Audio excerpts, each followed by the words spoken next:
Hello, everyone. Today I have a wonderful guest with me, Mason in the Dark. If you are not subscribed to Mason's channel, you definitely should do so. I know I've talked about him quite a few times on my channel already, but he is wonderful.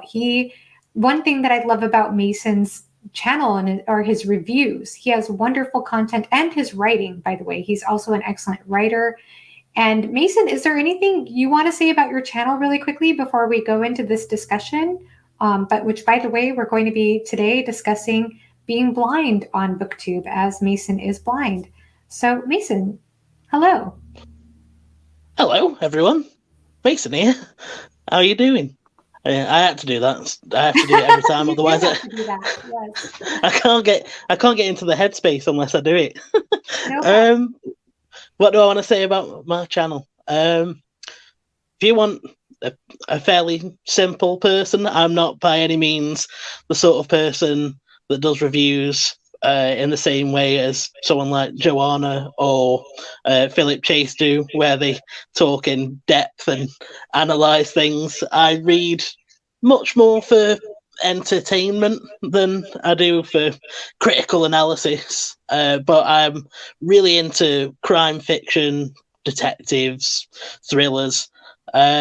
I'm not as much into fantasy as I thought I was going to be when I first started on BookTube, but it's been an interesting journey. I'm a blind BookTuber.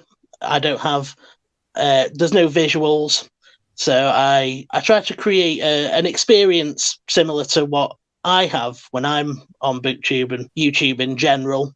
So I keep it with a black screen, and that way, whether it's a blind or visually impaired person or a fully sighted person, everyone's on the same playing field. Wonderful. And so, Mason, if you don't mind sharing with us your journey, because you didn't start off in life blind. You started off with vision, right? And that was something that shifted. That was a gradual process, right? Going blind. Oh yeah, it was a slow process, really.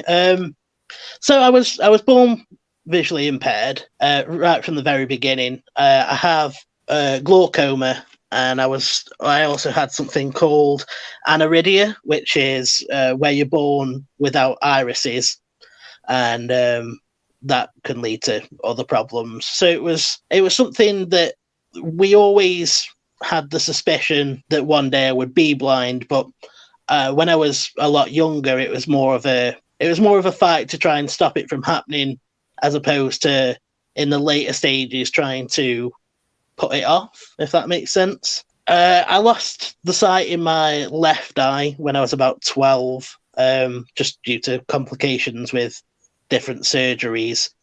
Suffered a retinal detachment. To be honest, I have a terrible memory, and I don't really remember much around that time.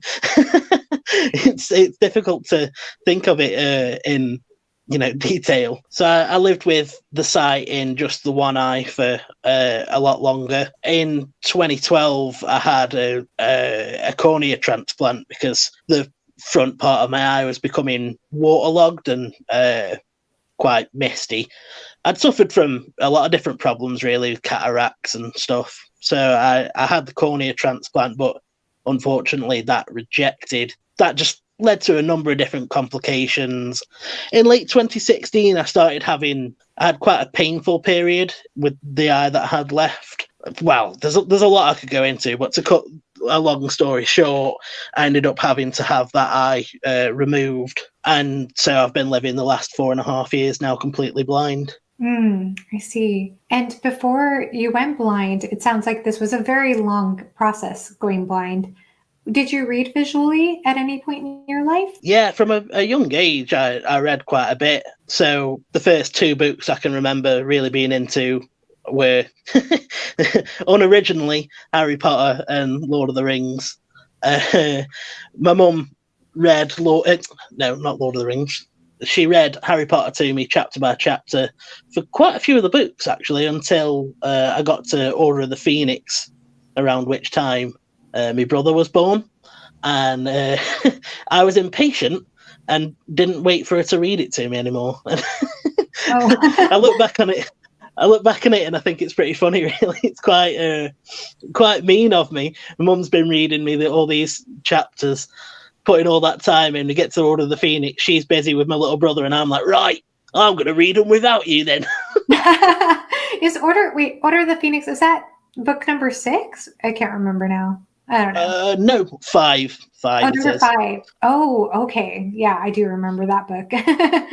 I was just saying, and then my dad he's a lot more into reading than my mum is, and he's quite the fantasy reader. So I saw him reading The Hobbit. No, sorry, I saw him reading Lord of the Rings, and I wanted to read it, and he said, well, if you read The Hobbit first and you like it, then I'll buy Lord of the Rings for you. So I read The Hobbit and loved it, and then he got me Lord of the Rings, and that started a lifelong love affair / obsession. Yes. How old were you when you read The Lord of the Rings? I'm pretty sure that around the time I was reading Fellowship of the Ring, I was 8 years old, because I think I found like a book report that I did around that time, and I think the book report was on Fellowship of the Ring. For a long time I wondered about that, because I didn't know exactly how old I was, and then not long after I graduated school, I went through some of my old stuff and found that, and I was quite impressed with myself, really. Yeah, I think that's impressive, because it seems like most people don't really read Lord of the Rings until maybe around 12. That's usually the age I hear about, but I could tell you, even as an adult, it's still a wonderful work of literature for sure. Fantastic. And one thing I mentioned earlier is that Mason is also a very talented writer. And so have you always been a writer, Mason? Well, I think very talented is arguable, but to be honest, my relationship with writing has always been very hit or miss. As a teenager, I liked writing, but I never really wrote anything, story-wise. It was always, as a teenager, I was labouring under a false impression that I could somehow be a vocalist. So I was in a lot of bands and I wrote a lot of songs. Oh, wow. That's so interesting. So I did a lot of songwriting, but never really got round to writing stories. I mean, I tried to, but I always just ended up. I mean, I've learned a lot of lessons this year. So I think the one problem that I always had with writing is that I sat there and tried to come up with some grand concept and set out to write a novel, and you get, however many chapters in, and you hit writer's block, and I just could never get past it. And it really wasn't until this year, when I started getting back into reading and talking to everyone on BookTube, that I realised you don't need to set out and write a novel. There are other options. It wasn't until then that I ever even finished anything. So the story that I wrote, The View from the Fifth Floor, which is available on my channel right now if you head over there. That's the first one that I've ever fully finished, which was a massive sense of achievement for me afterwards. I sat back and thought to myself, wow, that is the first one that you've ever sat down to write and fully finished. And it was a great feeling. Oh, I bet that was a wonderful feeling. That's amazing. And so just going back to the journey of losing your sight, how did that affect your reading life? Well, it was an interesting relationship, really, because so when I was a teenager and when I was growing up, I was not the same as I am now. So these days, I'm quite comfortable with being a blind booktuber. I'm quite comfortable with my identity as a blind person. But when I was younger, that really wasn't the case. I was very much against being labelled as a blind person, and it was something that I really railed against, to my own detriment, I think, because I could have been a part of the blind community from a young age, and I wasn't. And I really think that I could have benefited from it, because after I went blind completely, I realised that as much as I had people to talk to, no one could really fully understand what I'd been through. And that was when I sort of started connecting with the blind community to try and talk to people who knew a bit more of what I'd been through. So when it comes to my reading back then, I wish you could see a picture of it, to be honest.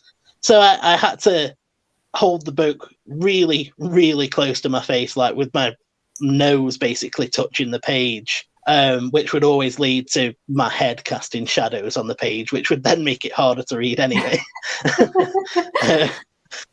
So I always had to hold it in, just especially after losing the sight in my left eye, because I had to focus on it with my right eye. I had to hold it in the weirdest positions to try and, minimize the shadow and try and get it right.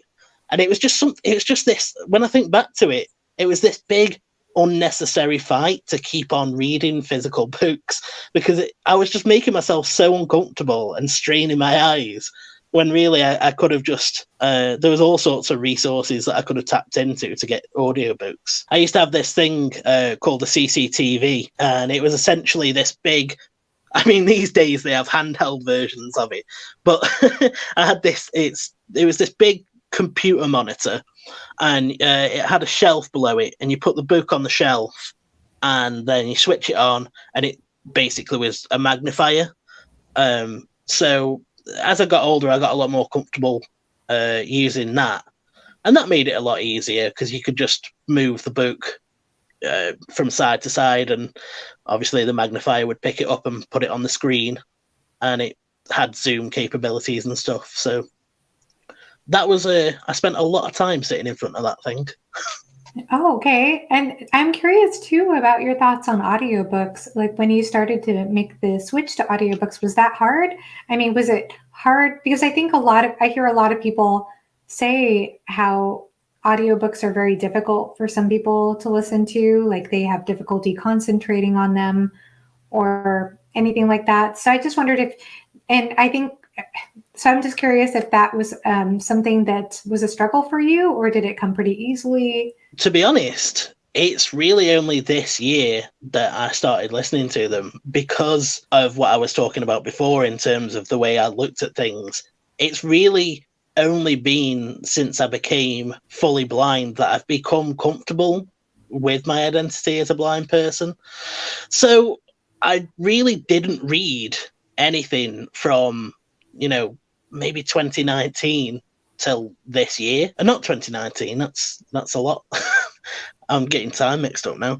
I hadn't read for 8 years, just because it got too hard for me to read physical books, and I was way too stubborn to switch to audiobooks. I just always associated it. I mean, I feel bad saying this because it's going to make me sound terrible, but I always associated audiobooks as like an old people thing, like the sort of thing that you'd hear when you went around your grandparents' house or something like that. And I just never thought they sounded interesting. It was a totally wrong thing to think. It was last year I found BookTube, because I ended up finding an audiobook for 1984. I don't think it was an official one, it was just on YouTube, but I listened to that, and it just made me really miss reading. And I went and looked for reviews of it, and then, as you do when you find BookTube, you realize, oh man, there's a whole community of people talking about books here. Yes, it is huge. It's a huge community. I just went down that rabbit hole basically, and I found, I think it was Murphy Napier first, and then I started listening to Elliot Brooks and Daniel Green, and then after that was when I realized, it's not just these big channels. There's all these small channels out there, and I just got the bug, and then I realised how much I missed reading, and I sort of just bit the bullet and said, right, I'm getting myself an Audible subscription, because I want to read again, and the only way I can do that is through audiobooks. It's been really interesting, actually, getting used to it all. I think for the most part, I usually like narrators, actually. I think there's only really been a few times where I've thought that narrator really let that down. I was wondering that was actually going to be one of my questions about narrators. But before getting into that really quickly, were you surprised to find out, because I know I was surprised when I discovered BookTube, how many of those people on BookTube, or how many content creators on BookTube listen to audiobooks? I didn't realize it was something that so many people did, especially with fiction, when I discovered that. So was that a surprise to you?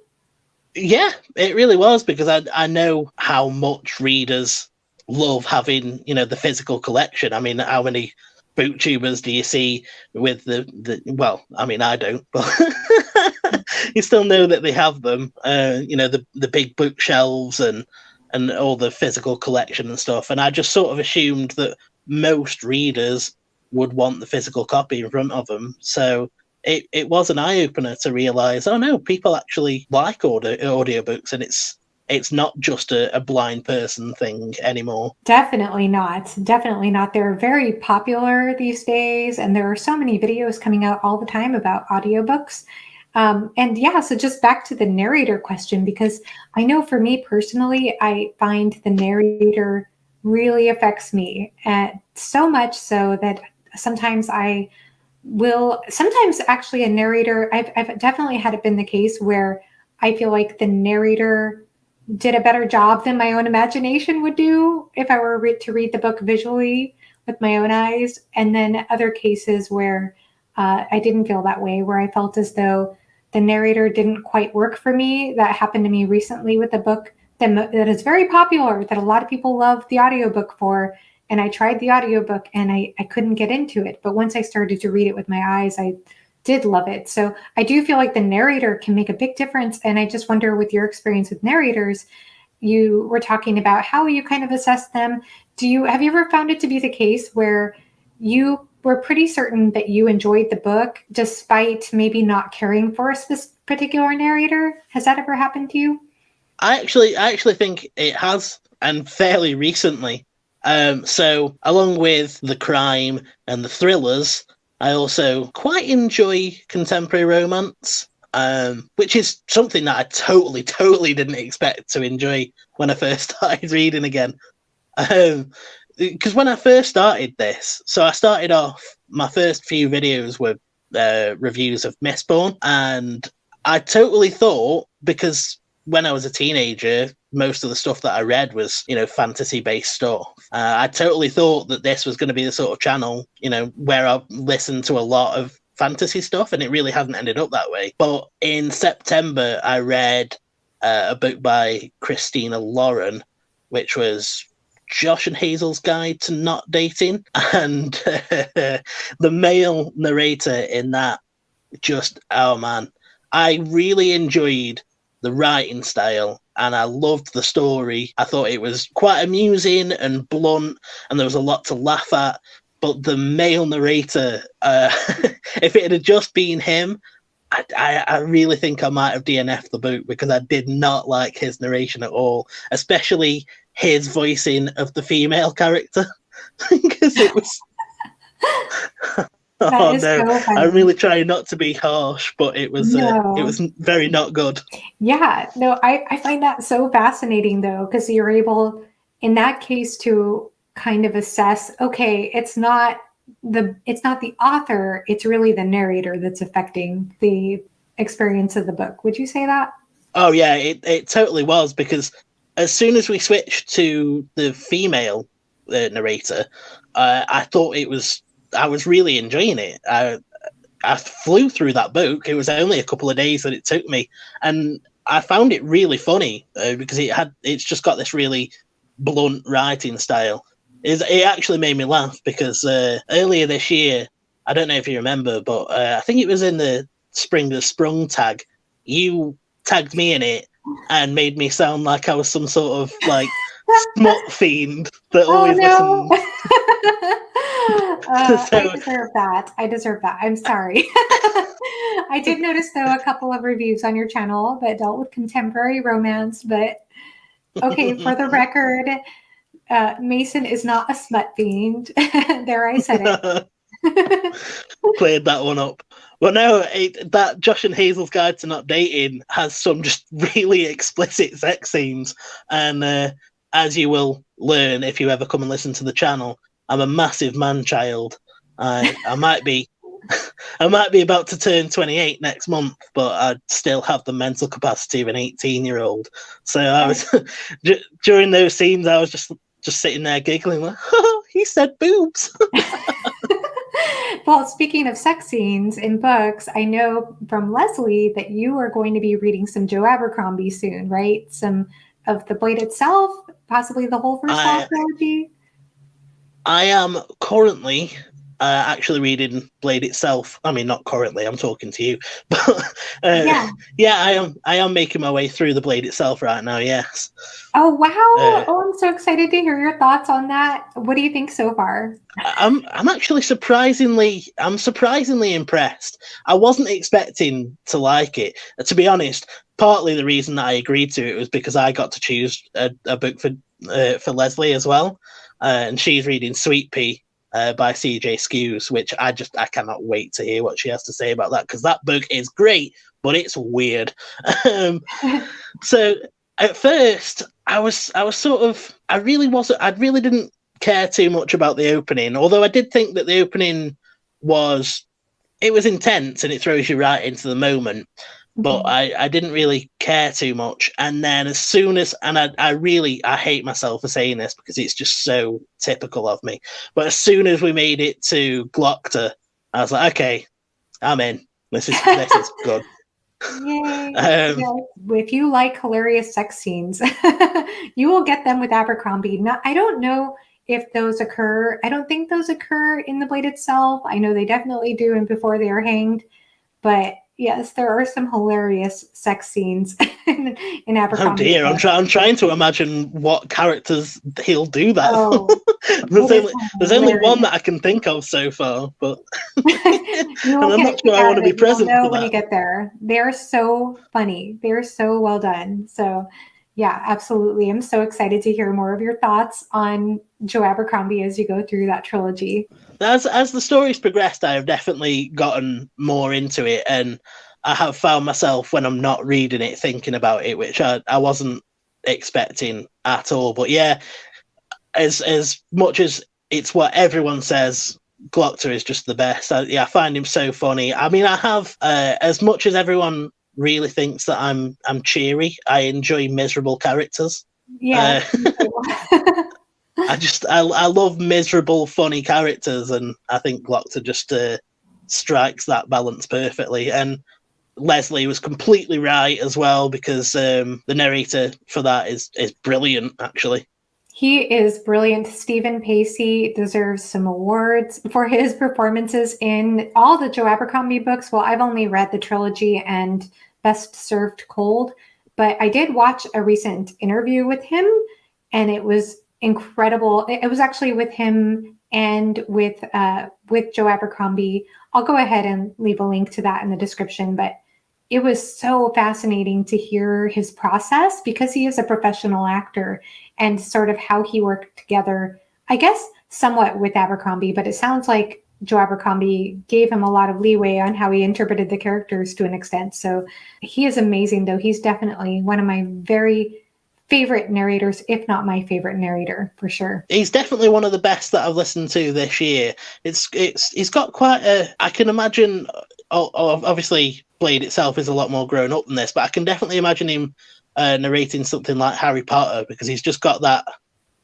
sort of voice that's got so many different varieties. Even though he sounds nothing like Stephen Fry, it just sort of reminds me of that delivery, and I can definitely imagine it. He's got such a variety of the different British voices too, and the different accents.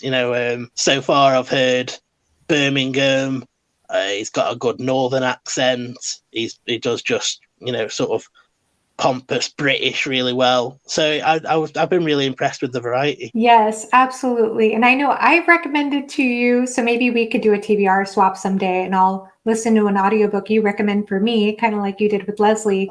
But I would just love for you to listen to The Ocean at the End of the Lane by Neil Gaiman. I really think you might enjoy it. So I am actually interested in that, because I don't know how familiar you are with Doctor Who, but Neil Gaiman wrote an episode of that, which was called The Doctor's Wife, and it's actually one of my favourite Doctor Who episodes. I thought it was really, really good.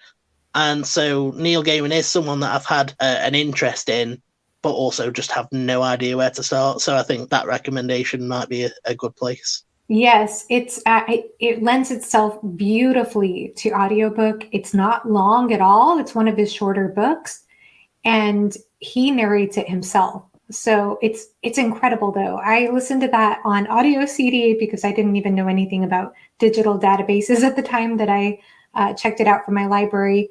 And I would listen to it whenever I was driving to work or driving around town. And I got to the point where I just wanted to drive everywhere all the time because I just wanted to keep listening. I thought he told it so well. I felt totally captivated. I really think you might like it, though. That's my number one recommendation to you. I've actually, speaking of darkness, I've actually been surprised with the Blade itself because, you know, everyone talks about Abercrombie as being Lord Grimdark, and I was expecting Blade itself to just be like nothing but blood and guts the whole time, and I've actually been really surprised by how not disturbing I've found it, and that's one of the main reasons I stayed away with it from it to start with, because the reputation everyone was giving it made it sound like it was going to be really dark and gritty, and it is to an extent, but Yeah. I have been surprised by my not being disturbed by it. Yes, there are a couple of dark things in those books for sure that definitely lend itself to the whole Lord Grimdark, I guess, identity there he has. And I think he uses that kind of jokingly. Like that's his Instagram, or not Instagram, I'm sorry, his Twitter handle is Lord Grimdark. But I know I heard him on an interview say that he doesn't really think of his books as grimdark, but he is very funny. So his books are very balanced with the humor for sure. I have found myself laughing out loud throughout that trilogy so many times. Also, Leslie totally did me dirty with that TBR swap, because she gets Sweet Pea, which is, I think, 10 hours long in audiobook form. And Yeah. then I get Blade itself, and that's 22 hours long. Yes, that like, is how is this long. fair? Well, the ocean at the end of the lane is rather, I should look it up, but I know it's definitely shorter than that. So for what it's worth. I just wanted to air my grievances on a public platform. There Leslie. you go. We will definitely tag Leslie in this video so she will see it. You talked about how you discovered BookTube, but what made you decide to start a channel? Well, I'm about to air a dirty secret that I don't really normally talk about. So I was running a YouTube channel before BookTube, which I don't usually really talk about it, just because, I mean, I'm nowhere near as proud of that work as I am of the work that I've done with this channel. And just because I also don't want people to think that I'm suddenly just going to disappear and start another channel or something. So I was before I went fully blind, I was into professional wrestling quite a lot. I mean, I was a little bit obsessed with it, to be honest. It was one of those things where I was a part of the community. I watched it quite a lot. After I went completely blind, I was not sure whether I was going to be able to keep on watching, because obviously it's a visual medium. So I started a channel, and I started talking about wrestling and talking about it from a blind person's perspective. And truth be told, it didn't really go anywhere. It never got off the ground because people weren't interested. I had no interaction going on with anyone, and I found it stressful. There was a lot of things to it, and probably a bit too much to sit here and tell you all of it, but there was a lot of things that I just found stressful with it. I had an incident at the start of this year where someone gave me some pretty harsh criticisms, and it sort of just it shook my confidence with it a little bit. And I was also at the same time was starting to fall out of love with wrestling because of various things. The main reason being that without the visuals, it's just not as exciting. And when I was getting back into reading, I didn't want to give up YouTube altogether, because I like the process of making a video and, you know, all the creativity that goes into it. So when I started reading again, it just seemed like a natural transition to start talking about books instead. Interesting. And so how did you grow your channel? Because I know when I found Mason, when I found your channel, I was surprised how few subscribers you had. I think you had maybe under 20 at that time. So did you start and just kind of not have any subscribers for a while? Did that take a while for your channel to gain traction? Yeah, I mean, to be honest, I did not because of my experience with the other channel, I did not expect anyone to have any interest in what I was going to say. I was expecting to be screaming into the void for a little bit, to be honest, and just uploading videos and not really getting any views. So it was just one of those things where I started posting, and I started posting on Twitter and various Facebook groups, and bits and bobs of views were floating in, and a few subscribers.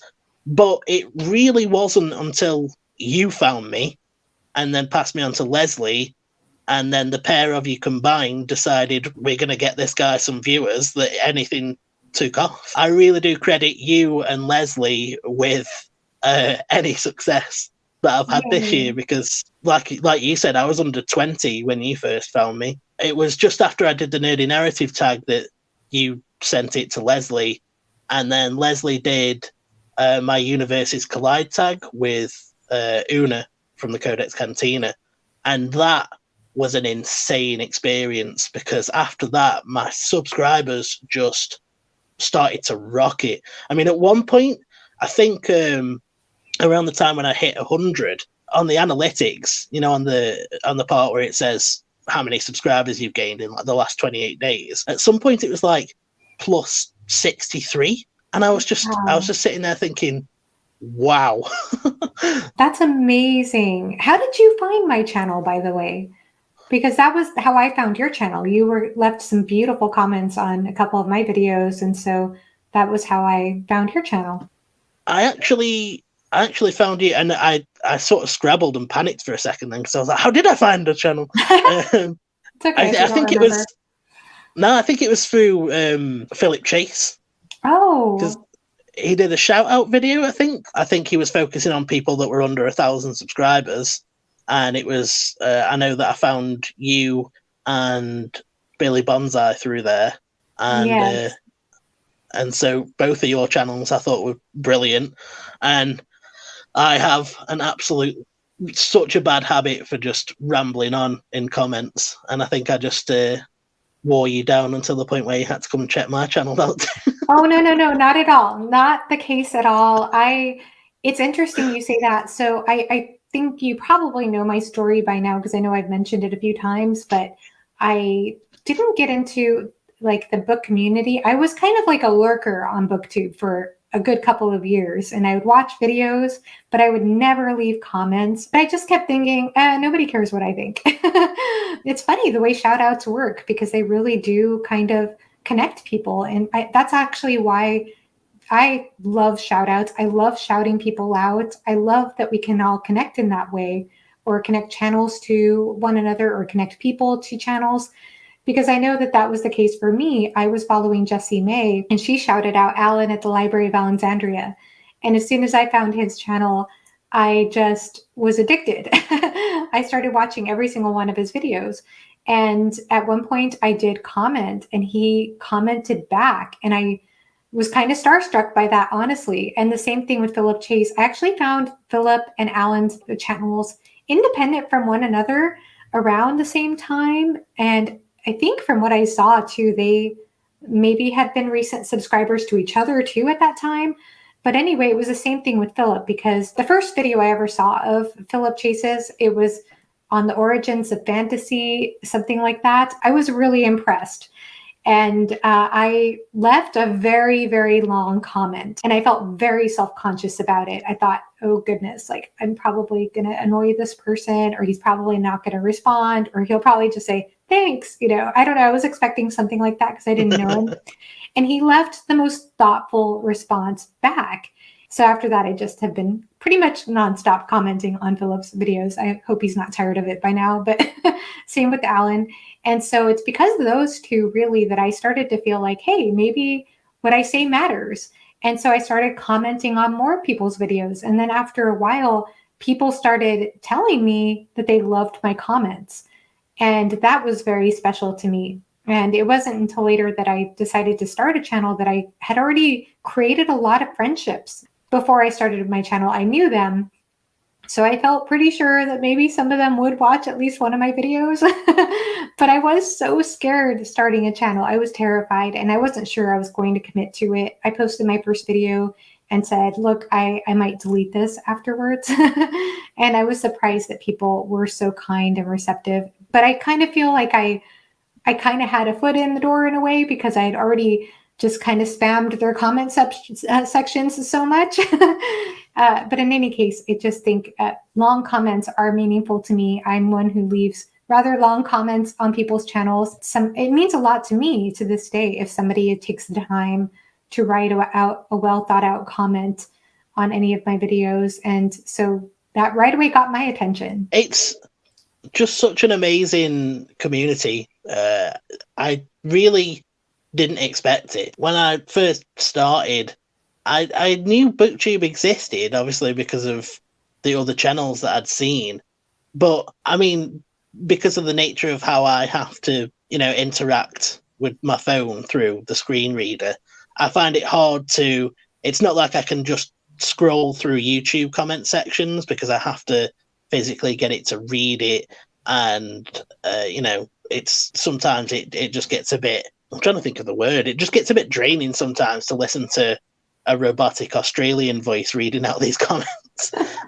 So I hadn't ever really jumped into other people's comment sections as such, especially not the bigger booktubers when I first found them, because I just sort of thought the same thing. Like, they're getting all these comments. There's no way they're going to see mine. There's no way that they're going to care what I have to say. And I had no idea that it was going to be the way that it is. I genuinely think starting this channel is the best decision that I've made in years and years. And this year has been fantastic. It's been so good.